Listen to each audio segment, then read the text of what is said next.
Hi, we're here with Vicky Lehmann to talk about her father who was killed during World War II and the effects of the war on the families and the home front. I was born in 1943, and my dad had gone over during the war to France, and I was a year old. And he was killed, it seems like, within 5 to 6 weeks after the invasion of D-Day. And as far as we can tell, he was killed during that time, and I never really knew where he was buried other than in France. Later on, I found out that he was buried in Normandy. His body was exhumed in 1949, and so that's just about all that we know. I did go to France last year to visit his grave, and it was an awesome experience to be there and see all those crosses and as many, almost 10,000 people. The graves were there, and we were greeted by a Frenchman, and he was very hospitable. He was so happy to see us. We had made arrangements that we would be there that day. And my daughter Laura had ordered flowers, and the lady came in and she says, "Oh, you're here. The flowers have arrived." And so they took my husband and I and my daughter and daughter-in-law to the gravesite. They put us in a golf cart because it was slightly drizzly.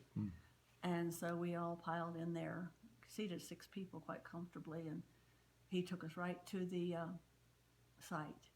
And he talked to us a little bit about my dad and what he knew and what he had learned, because he was a university student and he was majoring in history, so he was really happy to dig up some information about him, which I don't really recall much about what he said, but it was just awesome. And he brought 2 flags, and he set one side of the cross and the American flag at the other side. The other one's French flag. And Laura put the flowers down in front. And he did something that was really interesting. He had a can of sand, and it was all wet, and he had a cloth or a sponge, and he wiped it on the inscription. And it was all white before, just engraved in there, but it just shone up like gold. Like it was gold engraved, and it just stood out. And you could see everything. It was just an awesome experience to see that, because you had to really strain to see what was written there. And it stayed there most of the day. And what I thought was really interesting, we met a lot of people while we were there. We were there the whole day, and people came by and wanted to know what distinguished gentleman was there, that we had quite a few people there, and other people were gathering, and they were taking pictures of my dad's grave. And I felt, I don't know, I just felt kind of a kinship to all these people that I didn't even know that were there taking pictures of my dad's grave that they didn't even know. But it was a day well spent, and took me 71 years to get there to visit his grave. Wow. But I'll never forget the experience that I had being there with him.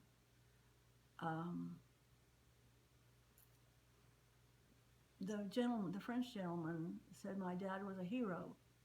I never thought of that.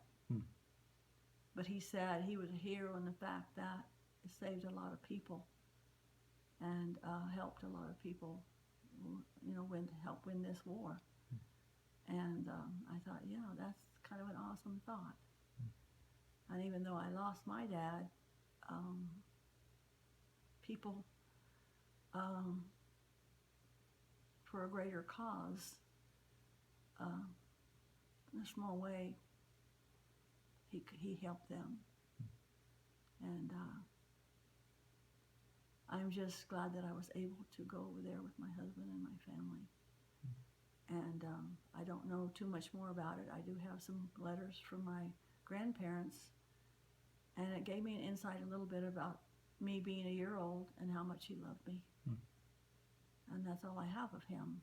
And so it'll just keep me. It was happy thoughts and scary thoughts because I was going to go see his grave where he was, but it just really hit me that my dad was actually dead, and it took me 70 years to realize I could always talk about it, but I had no feelings about it until I started reading things about him and who he was and where I was going, that it made such an effect. It was like I experienced for the first time that he had died.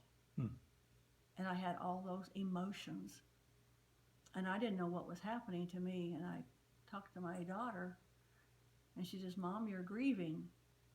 And I said, "I'm what?" She says, "You're grieving."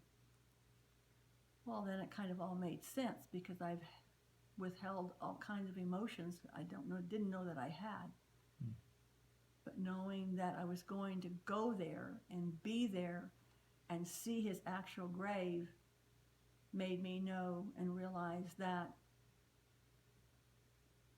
he was dead. He had died during the war. He was in the Army. He was a private first class. Okay. And I think the regiment was 183 regiment. But that's just about all I know, unless I get some papers and have to look at everything. I don't know anymore. Yes, he was stationed in Miami Beach, Florida, and my mom, and that's where I was born in 1943. So he was there we were all there during that time until he was shipped overseas and he was sent to England. And I don't know exactly when he was shipped over there. I think probably a few months, but I don't know for sure. Well, I guess all my life I have wondered how he died, and that was just very interesting. I didn't know whether he had just been injured and in a hospital and died later, or maybe it was all a mistake and he was still alive. I always wondered that and didn't know where he was exactly until my youngest daughter got his portfolio, you might say, of his experience in the Army. And in 1949, his body was exhumed and placed in Normandy Cemetery. And then I found out how he died, and that was kind of a closure for me. But even at the time, I really didn't have any emotion or anything. It's like I just stuffed it all away. But then it hit me just before I was going to go to Europe to see his grave that he had actually died. He was with his group, and they were foot soldiers, and he was shot in the head. So the war took my dad. And that was the emotional scars I think I had growing up, but didn't understand or realize it. And that he wasn't coming back, and he wasn't going to knock on my door and say, "It's all a mistake. Here I am." I so much wanted that for my life. Because being just a little girl, needing her daddy, and I longed so much, and that's the emotion part, as growing up as a little girl, to sitting on daddy's lap. That never happened. So that was closure for me to know that he actually was dead, because my mom and grandparents left his body in France because rumor had it that a lot of the boxes that come back, their bodies were not there. And so they just wanted to leave him where he was. But then in 1949, they wanted to move everything in Normandy, and they agreed to that. My grandparents did. And so that's why he's there in Normandy.